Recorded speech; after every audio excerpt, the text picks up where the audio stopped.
Good morning, students. In the last video, we have learned about the electric potential difference and electric potential.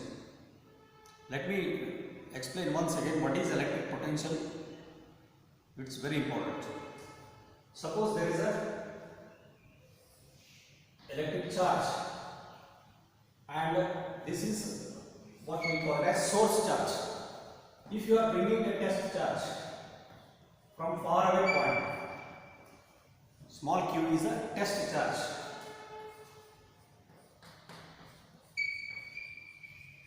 If this test charge has to be brought in the vicinity, in the close vicinity of this source charge, suppose you are bringing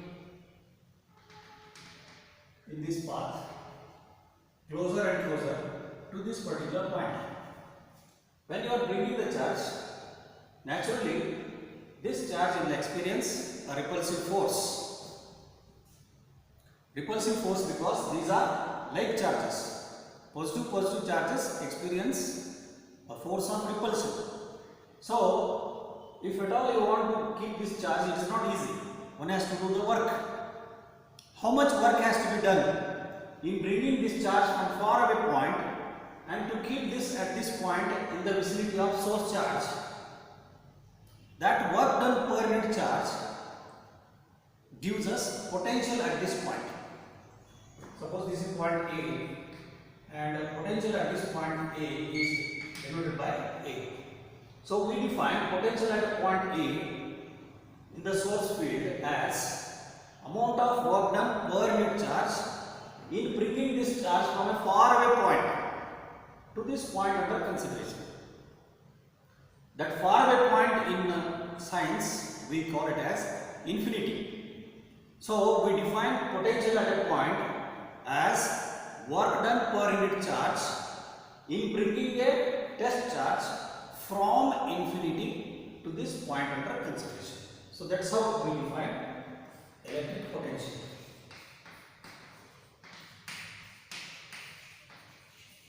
So we write the definition.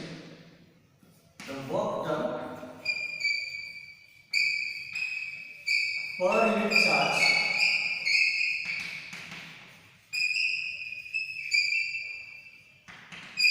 in bringing a test charge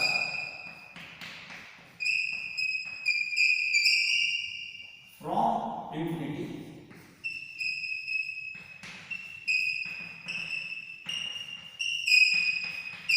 to a point under consideration.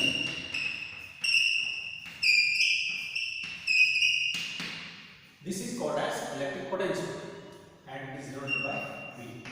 So V is thus work done per unit charge. So work done per unit charge, that is Q. Work done per unit charge. Q is the symbol for charge. Now work is measured in joule and charge is measured in coulomb. Therefore, potential has SI unit of volt. So SI unit of potential is volt. As I said earlier, it is due to the famous physicist Alessandro Volta. In his honor, the SI unit of the potential is denoted as volt. Therefore, 1 volt is equal to 1 joule per coulomb. This is how we should remember 1 volt of potential. Now, we will discuss certain important circuit elements which are used in a circuit. Circuit is, as we have defined earlier, is a continuous closed path in which the current flows. The closed continuous path having the electronic components in which the current flows is called as electric circuit. So in this electric circuit, you will be having certain electric components. The component may be bulb, component may be another resistor, component may be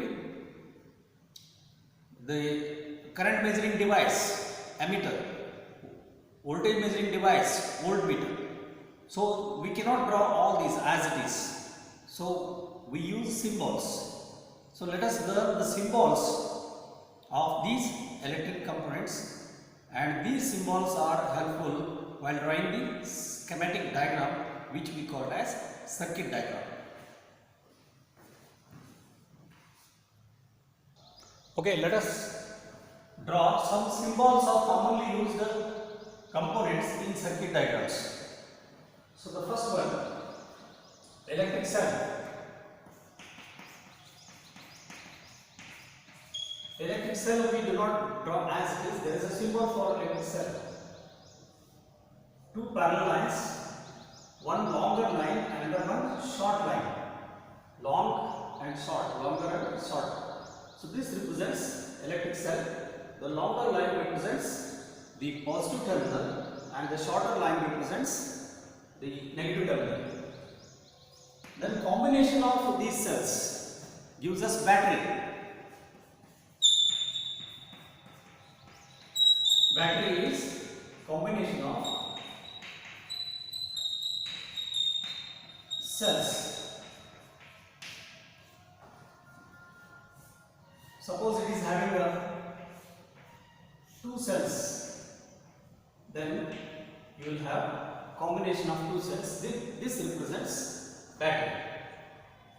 Similarly, plug key.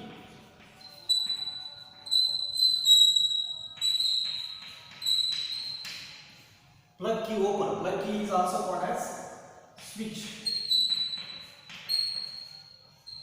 Open switch. How open switch is drawn? Just symbol. So this represents a plug key.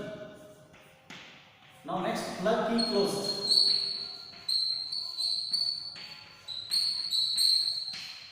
When the circuit is to be closed, then only the current flows. When the circuit is closed, then only current flows.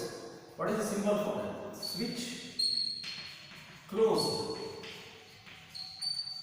Closed switch is just the same one with a dot inside. This represents plug key closed.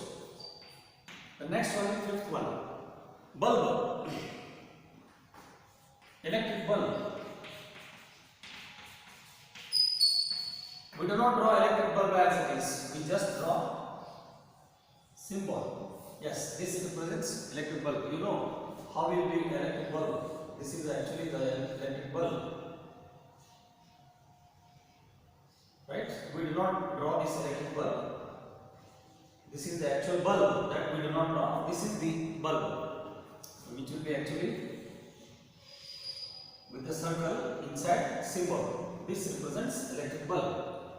Then joint. There will be sometime wires will be joined. One wire will be joined with another wire. Then it is wires, a wire joint.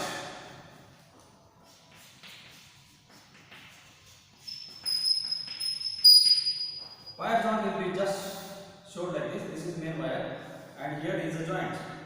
Where it is joined, it will be showing with a dot. This is wire joint. If the wire is not joining with this, then it is a open. Wires crossing without joining. Wire crossing without joining. So this will be drawn like this. Suppose this is a wire, and here it will be shown like a loop. The loop represents this wire is not connected with the main wire. This is how we represent the symbols. The next one, eighth one. Eighth one, let us draw resistance. Resistance or a resistor. Resistance or a resistor. The material which is having resistance is called as resistor. So symbolically it will be drawn like this. Resistance is the one which opposes the current, which resists the current to flow. If this resistance is capable of changing its value, some resistors are there which can change their values with proper arrangement. It is called a variable resistance. Variable resistance will be symbolically represented as same symbol of resistance with one arrow mark here, crossed arrow mark. This represents the resistance is variable. The next one is the one which provides this variable resistance is called as rheostat. It is a device. Rheostat is also same but with a arrow mark like this. This is a sliding contact. So by changing this position of the sliding contact, we can increase or decrease the resistance. So rheostat is a device. It is a device which is used to change the value of resistance and thereby change the value of potential difference. The next, ammeter. Ammeter is a current measuring device. Ammeter. Symbol is A with a circle. This represents ammeter. It is a device which is used to measure the amount of electric current in amperes. That is called as ammeter. Similarly, voltmeter. Voltmeter is a device which is used to measure voltages, potential difference. Same symbol with B inside. So it will be also having positive and negative terminal. So this represents voltmeter. So these are the symbols that are commonly used in the circuit diagrams, which represents the actual components. We do not draw the actual diagrams of the components. These are the schematic diagrams, symbols to represent the electric components. Now let us learn very important relation between potential difference and current flowing through a conductor, and that is what we call as Ohm's law. Okay, let us learn very important relation between potential difference and current flowing through a conducting wire. It was first found out by German scientist, German physicist George Simon Ohm in 1827. In 1827, George Simon Ohm, German scientist.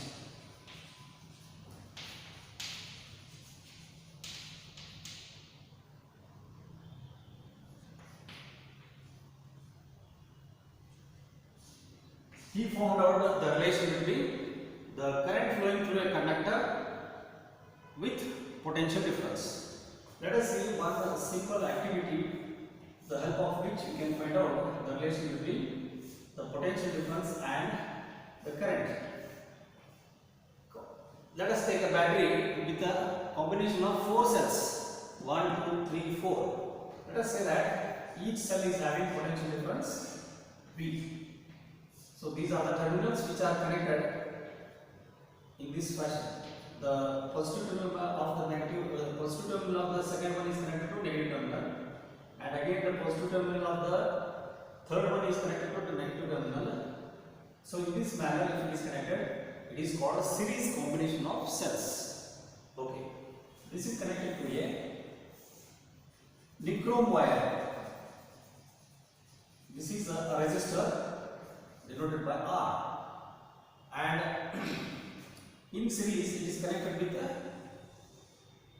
current measuring device called as ammeter.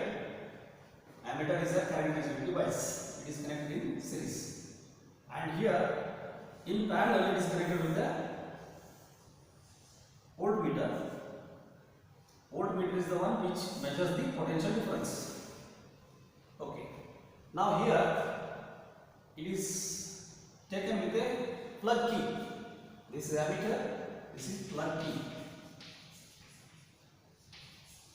This is voltmeter, positive and negative terminal, and these are connecting wires. The straight lines represent the connecting wires, like copper wire. And here it is connected to only one battery first. First it is connected to only one cell. Only one cell, right? Now, one cell, you know a cell, you must have seen dry cell. The dry cell will be of this shape, you must have seen. This is the positive terminal, the cap, metallic cap will be there, positive terminal, and this entire can is a zinc can. The zinc can is negative terminal, and here inside you will have a carbon rod.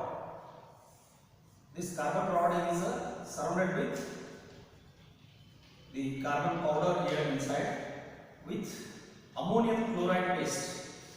There is a paste inside which is ammonium chloride.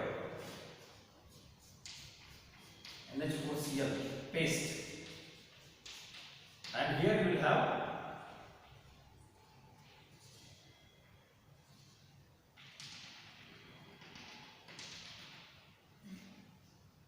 carbon powder. If you take a waste dry cell and break it open, you will find this structure inside, and this is carbon rod. Okay, I think you must have studied in the 8th standard. This entire can is zinc cup or zinc can. This entire zinc can with the bottom acts as a negative terminal, and this carbon rod acts as a positive terminal. The tip of this, the cap of this carbon rod is covered with a metal, like copper metal, right? So this acts as a positive terminal. If you have seen the dry cell, it will be written on that 1.5 volt. 1.5 volt is the potential difference provided by a dry cell. So if you are connecting 4 cells, 1.5 plus 1.5 plus 1.5 plus 1.5, I am just giving you example. The combination gives you 6 volt potential difference, 6 volts, right? Suppose you are connecting into only one cell, and now you close this. Close this. When you close this key, then what happens? The current starts flowing. The current starts flowing in this fashion, right? And here, this is the direction of current, and how much current flows through this circuit will be read with the help of this ammeter. Ammeter reads the current. Ammeter reads the current. Now note down the current. What is the potential difference across the resistor can be noted down with the help of voltmeter. This is voltmeter and this is ammeter. This is the experimental setup to study the Ohm's law. What is Ohm's law? Okay. Now this resistor which we have chosen here is nichrome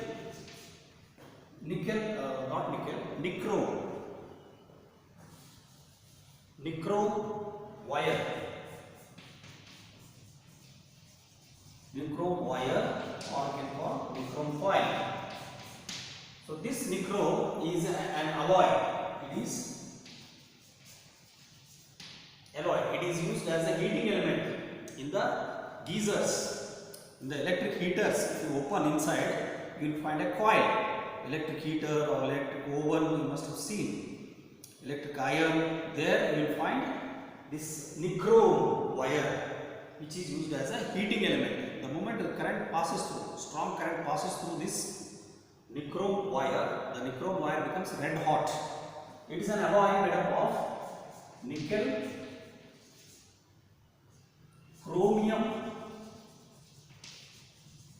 manganese and iron metals. All together it is combined, fused in a definite proportion to form an alloy which is acting as a heating element. So of course we are not heating this, we are just taking this nichrome wire for resistor, just as use it as a resistor. There are other resistors also, like manganese. These are available in the laboratory. Manganese is also another alloy. One more is there, constantan. These are the alloys used for standard resistors. Used as standard resistors. Okay.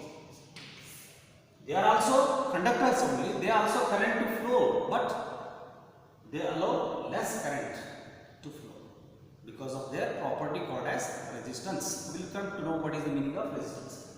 Now when you connect it, let us take down the reading lines, serial number, voltmeter reading,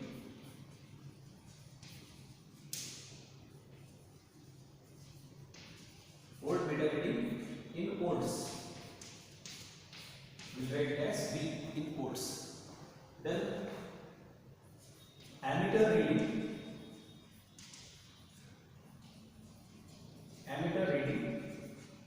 in amps, that is ampere.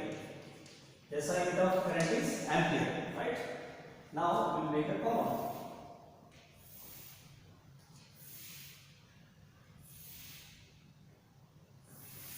Now we are connected to only one cell. Let us suppose, for simplicity, first observation, suppose it is showing 1 volt of potential difference. Suppose the potential difference across the resistor is 1 volt. 1 volt, right? And let us say the ammeter is reading 0.5 ampere of current.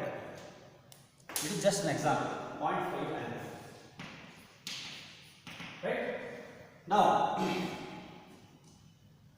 after this observation, take out the plug key, again disconnect this and connect it over here.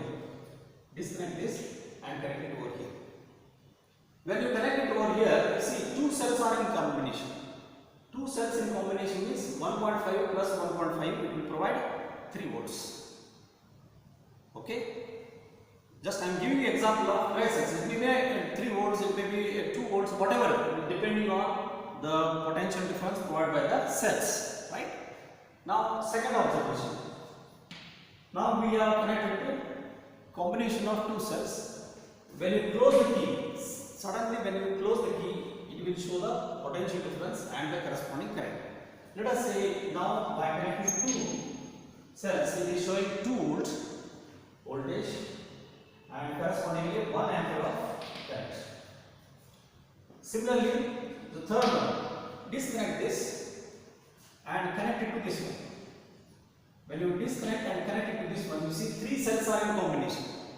When 3 cells are in combination, now it is providing, close the key, now it is providing, let us say, 3 volts of potential difference. Very simple, we are considering a very simple case. 3 volts of potential difference and corresponding current is 1.5 amps. 1.5 ampere of current. Now, take out the key, open the key and connect it to combination of 4 cells.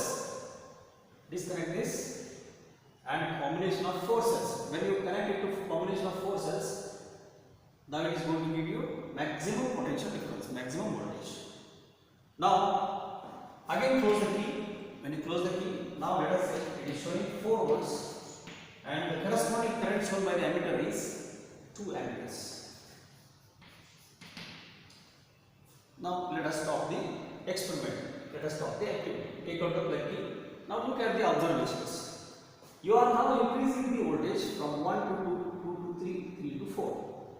Correspondingly, when you observe the current readings are also increasing from 0.5 to 1.5, 1.5 to 2. Means as you increase the current, as you increase the potential difference, there is a corresponding increase in current. If you go by reverse order, if you go on reduce voltage from 4 volt to 3 volts, 4 volt to 3 volts, current decreases from 2 to 1.5. Means as you go on decreasing the voltage step by step, correspondingly there is a decrease in current step by step. So this is what made George Simon Ohm to conclude that the potential difference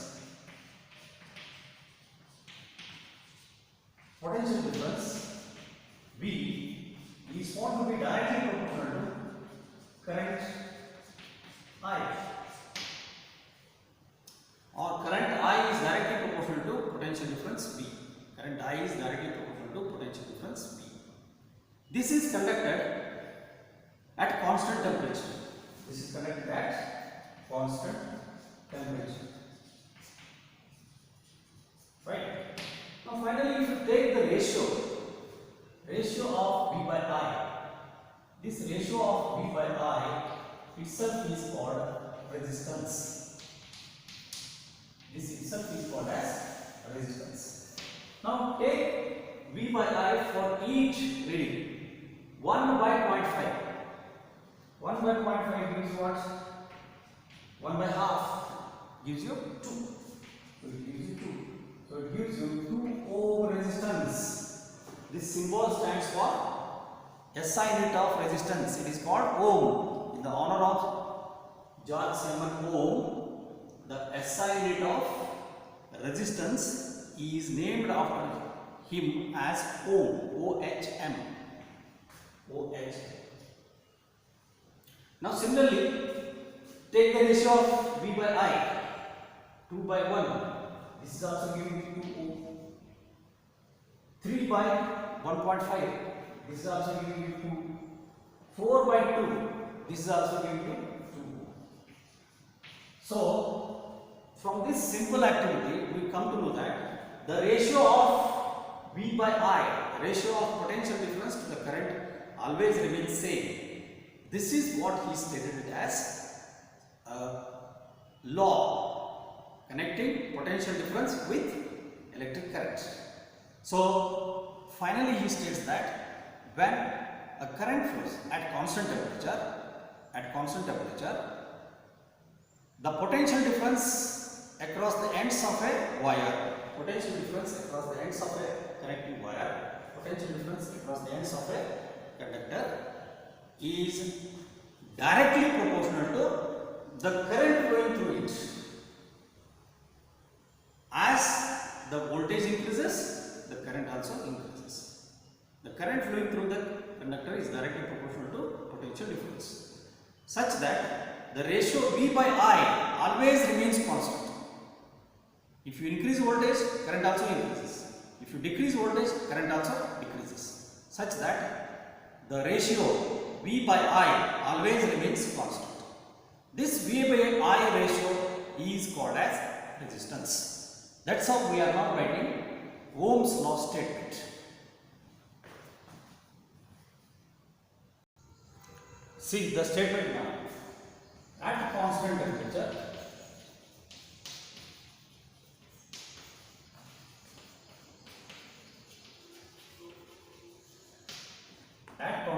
this is the condition. Temperature of the laboratory is not increasing, not decreasing at constant temperature. Usually laboratory temperature will be always same. Room temperature will be always same. At constant room temperature, let us say, the ratio of potential difference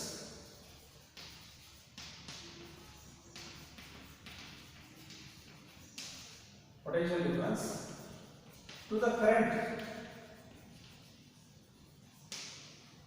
potential difference P to the current I flowing through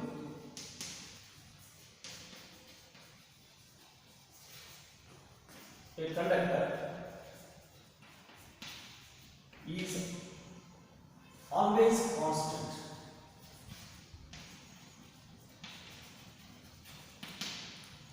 This constant ratio is named as resistance. It is denoted as resistance R. So mathematically, at constant temperature,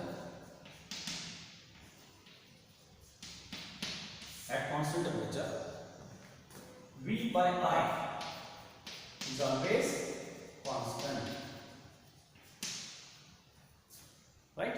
If you denote this constant by R, then V by I is equal to R. Therefore, if you take V, if you want to find out V, then V is equal to Ri. This is another way of stating the Ohm's law. This is another way of stating Ohm's law. At constant temperature,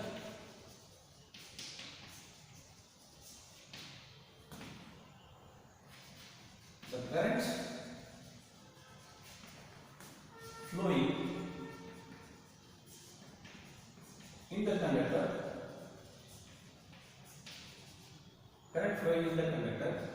is directly proportional to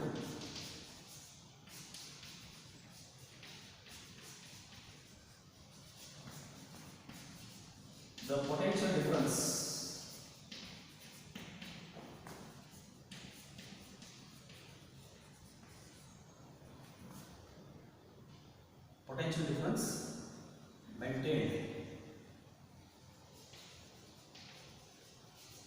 maintained across the ends of the conductor.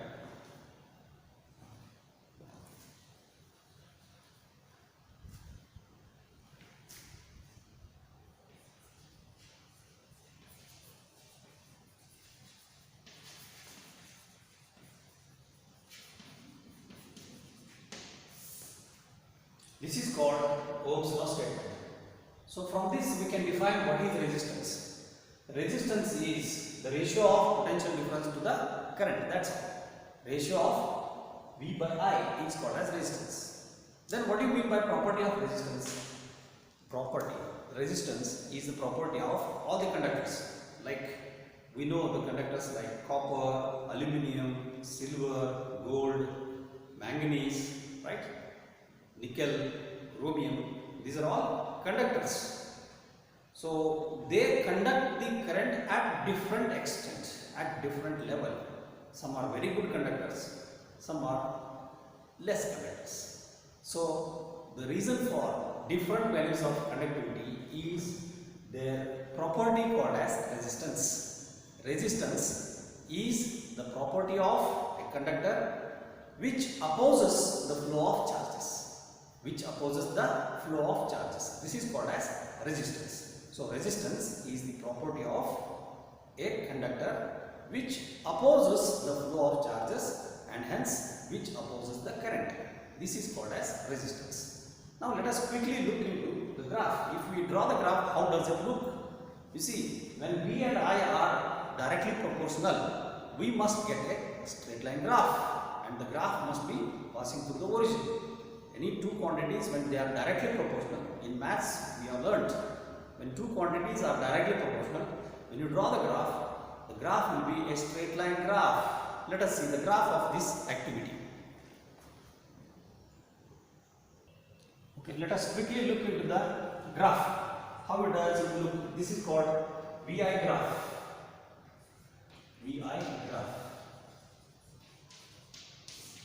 For 1 volt potential difference, current is 0.5. For 2 volts, the current is 2 ampere. 1 ampere. For 3 volts, you see, for 3 volts, the voltage is 1.5. For 4 volts, the current is 2 ampere. Very simple from this activity. Now, when you join all this, you see, all these 4 points, when you join this, it forms a straight line, and the straight line is passing through the origin. When no current flows, no voltage. When no voltage is maintained, no current flows. So V and I are directly proportional.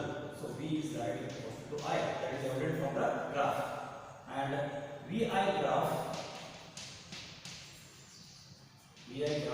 is a straight line graph.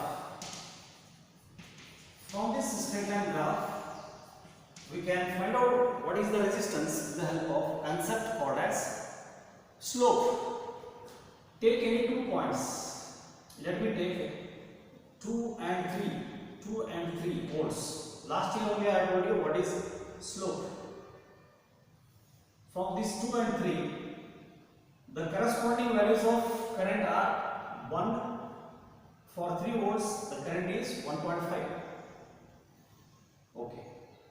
Draw a right angle triangle. So this gives you current delta I, change in current, and this gives you voltage delta V. Now you call this as ABC. So let us calculate the slope. The slope actually gives you delta I by delta V, but we want delta V by delta I, which gives us resistance. V by I ratio gives us resistance. So let us calculate inverse of slope. 1 by slope.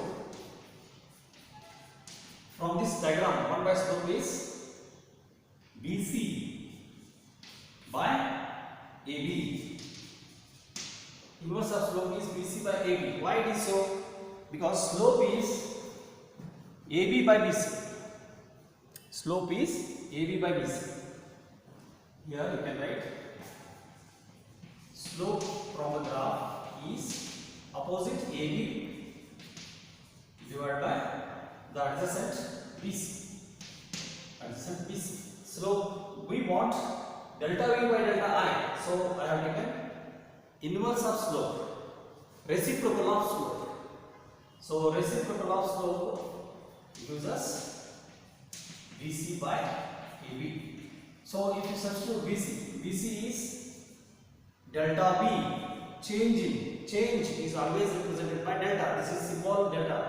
This triangle symbol is delta, used in maths as well as in physics as well as in science. Delta to represent change, small change. Delta V divided by delta I. Small change in voltage divided by small change in current. So small change in voltage is 3 minus 2. Look at this, 3 minus 2. Divided by small change in current, 1.5 minus 1. A corresponds to 1.5, B corresponds to 1. So this gives us 1 divided by 0.5. So thus we get 2 ohm. Again we are getting inverse of slope also giving us resistance. So inverse of slope of VI graph gives us resistance. Inverse of slope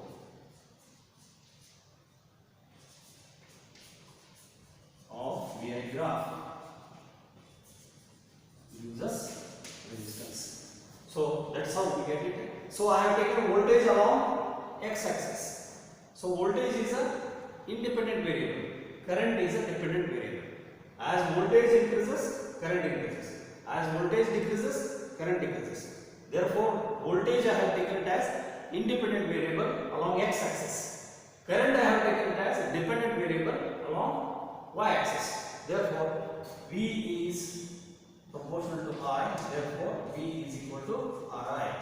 So this is evident from this graph. So in the next video, we will learn what is the resistance, what is its SI unit in detail. Thank you. Have a nice day. Bye.